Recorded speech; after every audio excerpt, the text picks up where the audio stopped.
You're now tuned into pSyk's weekly Nerf dosage. Hey, what's up, good people? Welcome to episode 46 of pwned. Yes, real men wear pink. Real men rock pink. Real men wear pink. You know, there's nothing girly about liking the color pink. I'm not out to make a stand against anyone. A tiny. I'm just joking, bro. I guess everyone has their own choices. Everyone has their own tastes. But well, if you guys actually know me before Nerf, I used to rock pink all the time, like t-shirts like these, cap colors like these. Look, I mean, come on, look, my hi-fi set is in pink. My mask, let me just get it. The mask I rock when I go to Nerf Wars, I spray painted the lens area pink. My skateboard trucks are pink. My blanket is pink, it's hot pink.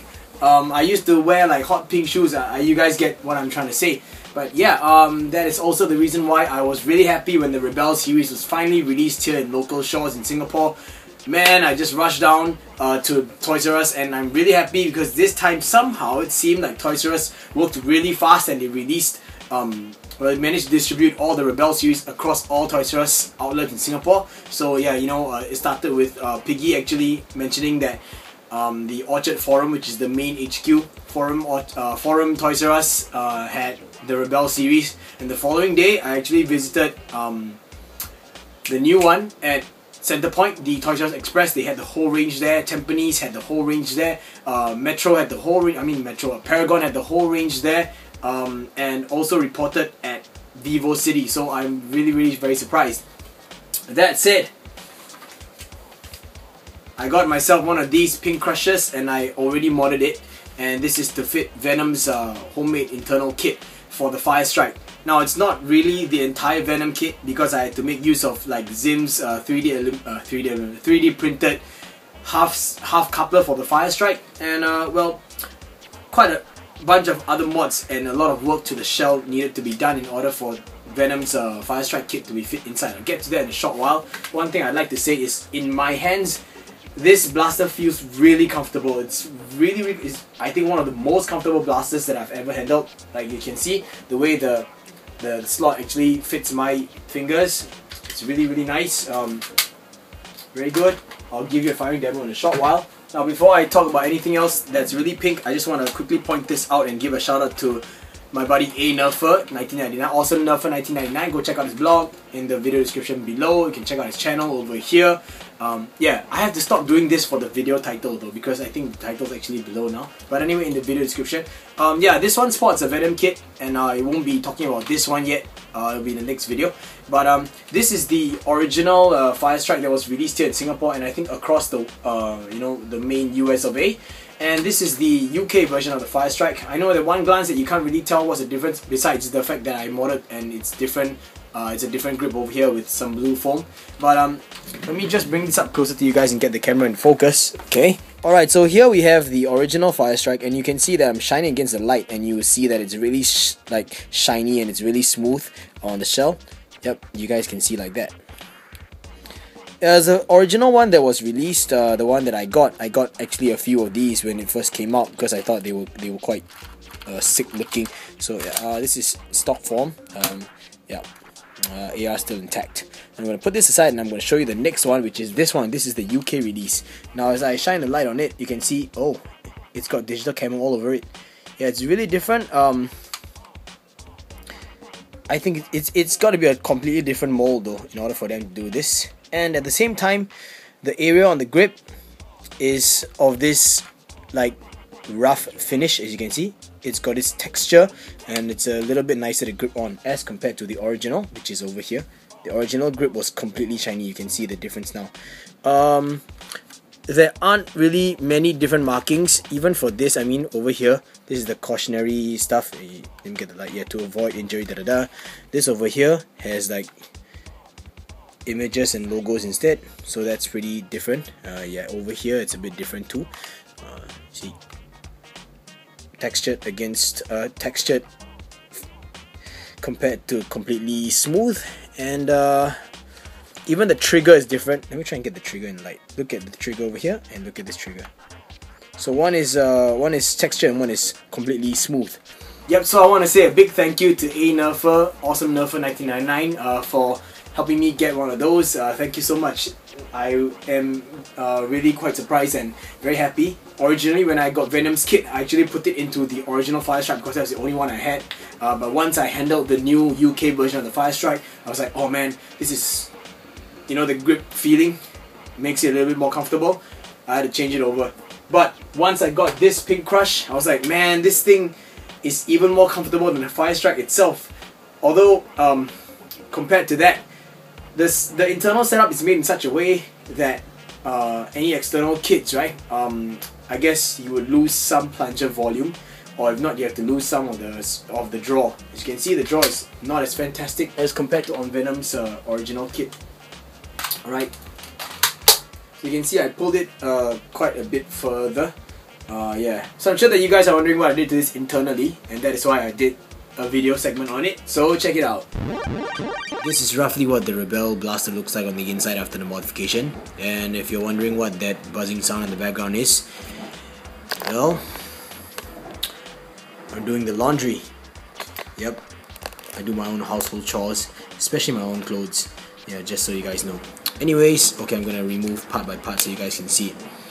It's Redline barrel in a 1/2" PVC pipe. This is some E-tape. I know it warped up and I have no idea why, but it's all super glue, so it's well, it's a good seal. This is Zinv's 3D printed like coupler, and this is the plunger tube itself for the Rebelle blaster, the Pink Crush, the stock one. And on the flip side, okay, you can see the color of it. It looks pretty cool actually, because you can actually see the clear or the transparent 3D printed stuff over there. So this is the reason why Venom's kit cannot just be dropped into this blaster because of the shell, the different design. Anyway, I salvaged back the original catch plate, double springed it for a stronger catch spring, and I don't have a spring inside here because I want to demonstrate it to you guys. Now, there's some important shell work that you have to do, but let me just show you what I did first so that you can actually get a better idea of how this thing works now. Shaved off this part of the trigger so that it's a little bit lower, because the way the original rod works is different from the way Venom's rod works. Yeah, so Venom's rod is pretty good. Alright, so let me just show you guys with no spring, and I'm just gonna hold the catch spring in place. Okay, so when you prime it, right, right up to the notch, it goes downwards, and this stops. Now, it goes down here like this. Squeeze the trigger so that the catch plate goes up, and this one can go back in. Simple, easy. I'm going to take it out so I can explain to you what I did to the shell. I'm going to split the Rebelle shell into half so that you guys can see. On the white part of the shell, I'll basically remove this part over here, and widen this whole slot over here, to widen the slot on the back too, like that. Okay, that's to accommodate the rod itself, and for this plastic piece over here. Right, so it kind of sits, hang on, like that. Okay, now for this over here, well, basically you do quite a lot of shell work. As you can see, remove parts of the shell here, all along this whole part, and of course you got to cut out a square at the back like that. So when you piece these two together, let me just make sure I get it around camera because I can't really. Give me a second, please. Okay, got it. Alright, so when you put it back together at the back, you can see it's a square shaped to accommodate the rod, and you widen this whole area like that.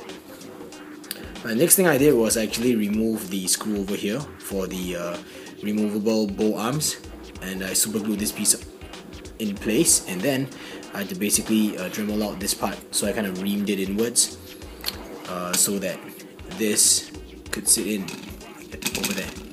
Yep, so that's about what I did. Of course I had to shorten the spring because now the spring rest is actually here as compared to the original Firestrike, which is back here.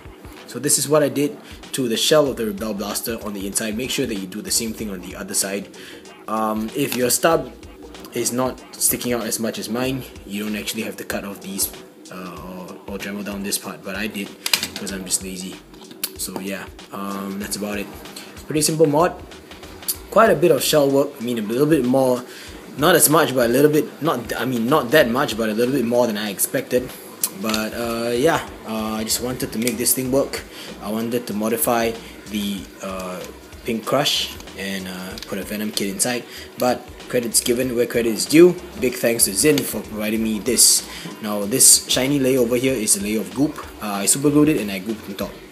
So yeah, I just wanted to make sure that the seal was great. Make sure you measure this stub properly over here. This is red line barrels. Thank you very much to FunkyMuthaFacko for providing me red line barrels. And yeah, so the barrel will not exceed this muzzle over here. So there we go. Should sit just like that. Alright, now I'm gonna install back the spring and I'm gonna install back the grip or the tool thing. Alrighty, Daddy, welcome back. And I haven't really given this a range test yet because I just finished the mod, like literally. I just bought this and I modded it last night and now I'm doing the filming, so yeah.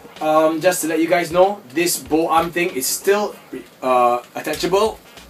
As you can see, not a problem, and removable. Even though you don't have the screw in place, it's held in with super glue. It's not a problem, just yeah, it's pretty sturdy though, so nothing to worry about. Take it out, but I don't really like the bow arms in place. I'll be giving a quick firing demo with the stock darts. One thing I didn't really like about the stock darts was that I mean the stock darts are fine. It's just that the blaster gave you a 5-dart holder bow arm thing, or 4-dart holders. 4-dart holder. But it was funny because you could actually load one. So why give you 4 holders and then 4 darts? Just give me 5 so I can have one in the chamber. You know. Sorry, I don't think it will cost you that much to just add one more, right, Hasbro? So yeah. Okay, cool. Firing demo time. Okay, I put a dart stop on the inside. It's just I drilled a hole through the red line barrel and had that tiger wire that I had, just threaded it one loop around and then I E-taped the whole thing down. So yeah, here we go. First shot will be with a purple dart. Very nice. You can see the velocity is really good. Kudos to Venom for making this kit, and big ups to Zinv for providing me with that 3D printed coupler. Black. Now down to the next purple. Here we go. And last but not least, the final black one. We'll be firing at that target over there.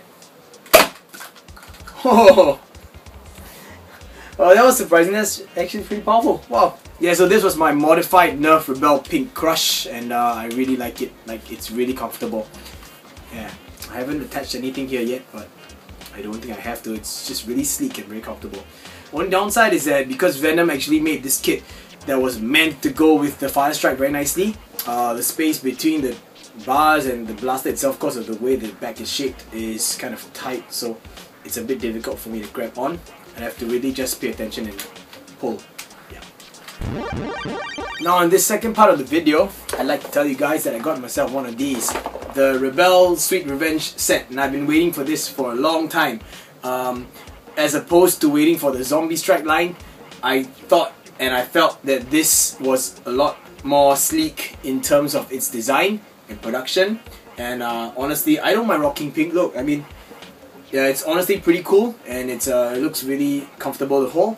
And I just have to admit that while waiting for this or the Zombie Strike to be released, I actually went ahead and, you know, modded my Elite Spectre, hoping to make it, you know, like, or you know, something close to one of the new pistols that are coming out.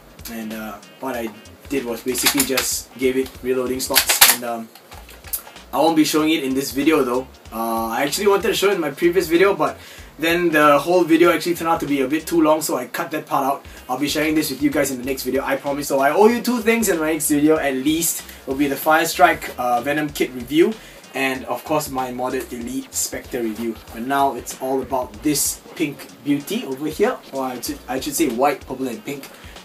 Here we go. Not gonna do a full unboxing, so you'll just see me suddenly magically have the blaster out of the box once I do this. Bam! And that is some video magic for you guys.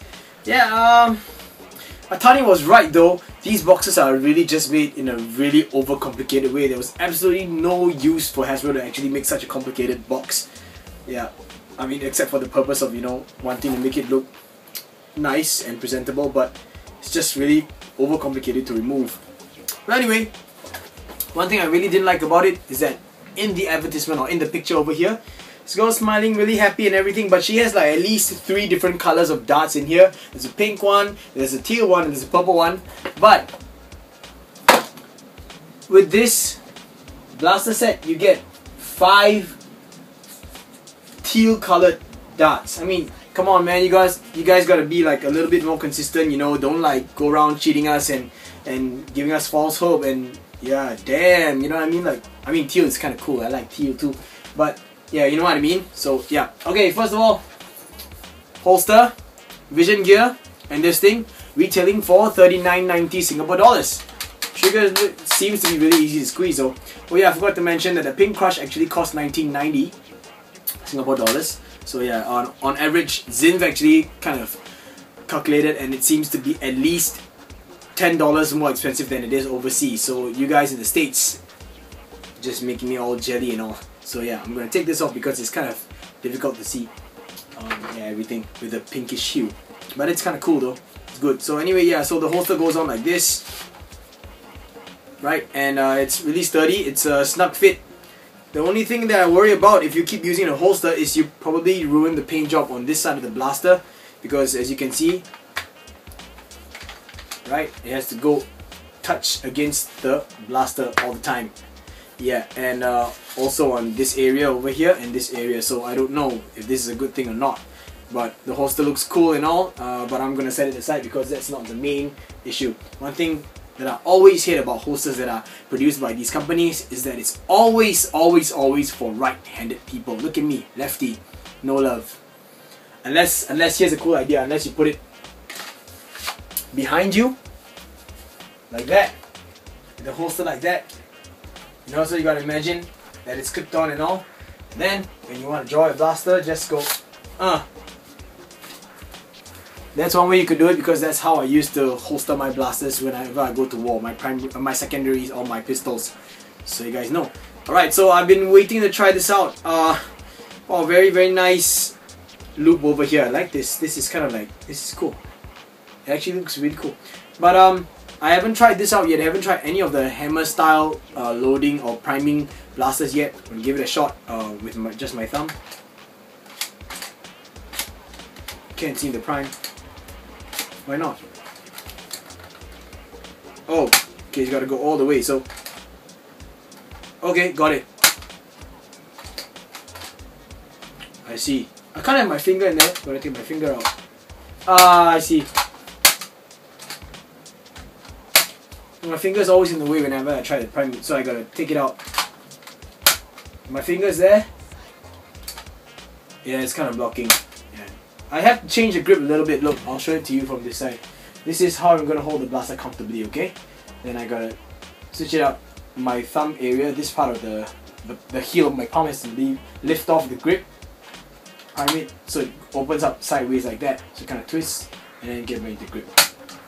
I can't just do it this way. Yeah, it's kind of difficult. So I gotta make sure that I tilt it to the side. So it's always gonna be like this. Fire, tilt it to the side to prime. Tilt it to the side to prime. Like that. Yeah.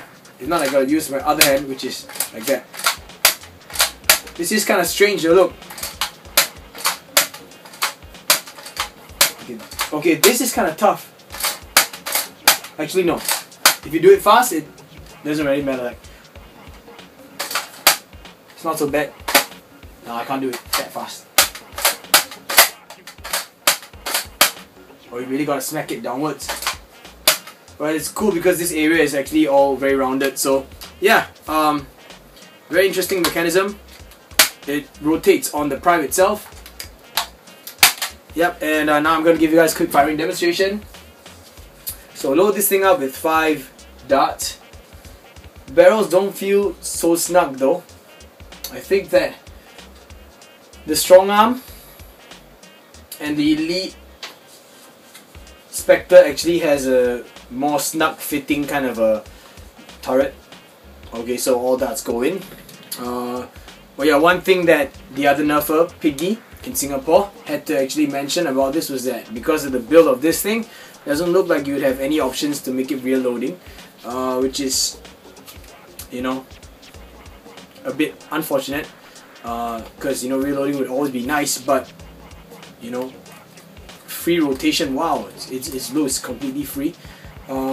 Yeah, I might want to mod this thing, I don't know yet, but let's just try it out. So here we go. Oh, snap's right into place, saw that? So first shot, second shot, third shot, and last shot. That's actually pretty good. It's got a nice weight to it. Feels comfortable though. I like the way it's handled. I like the weight.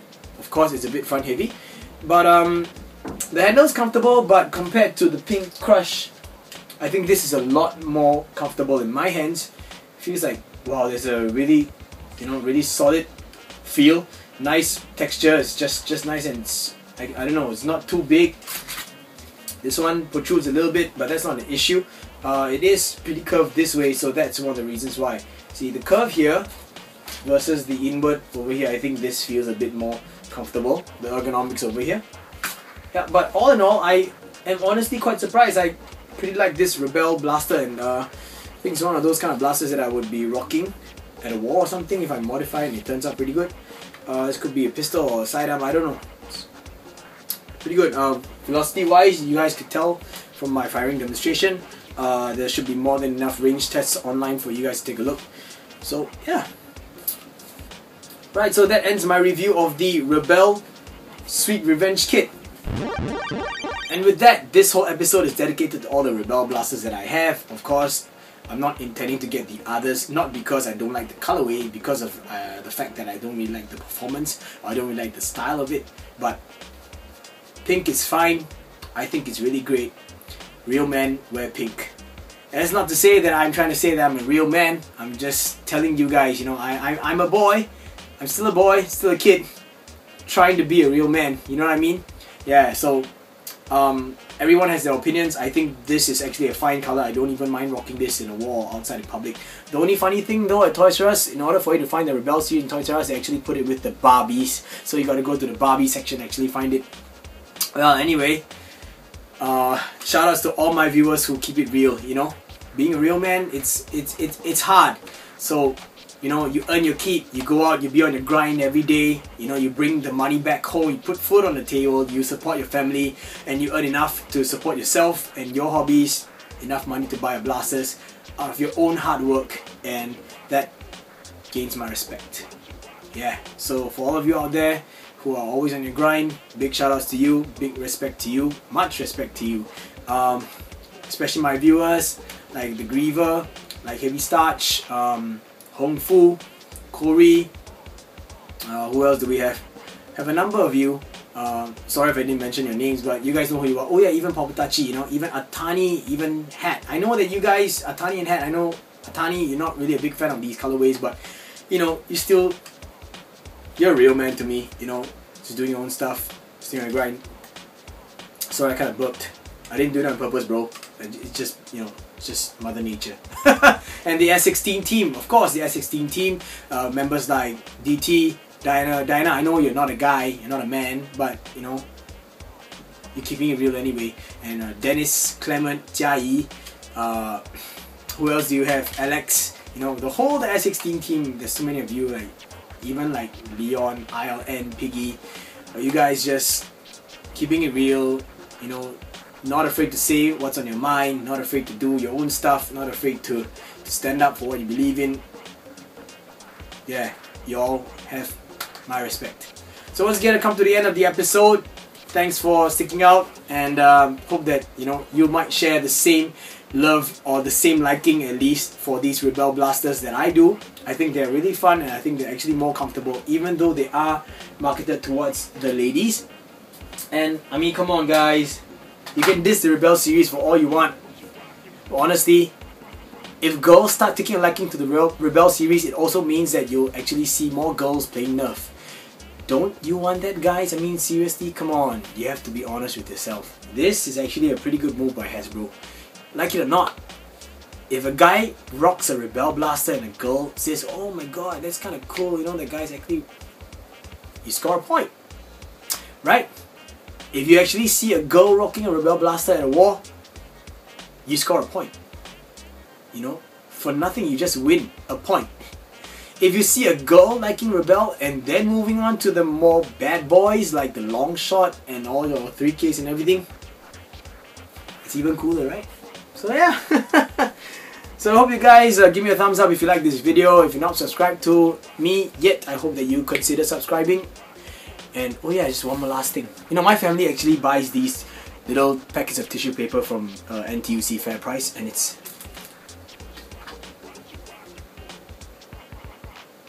I have this, at least 2 packets with me every day, wherever I go. Coincidence? I don't know. Peace.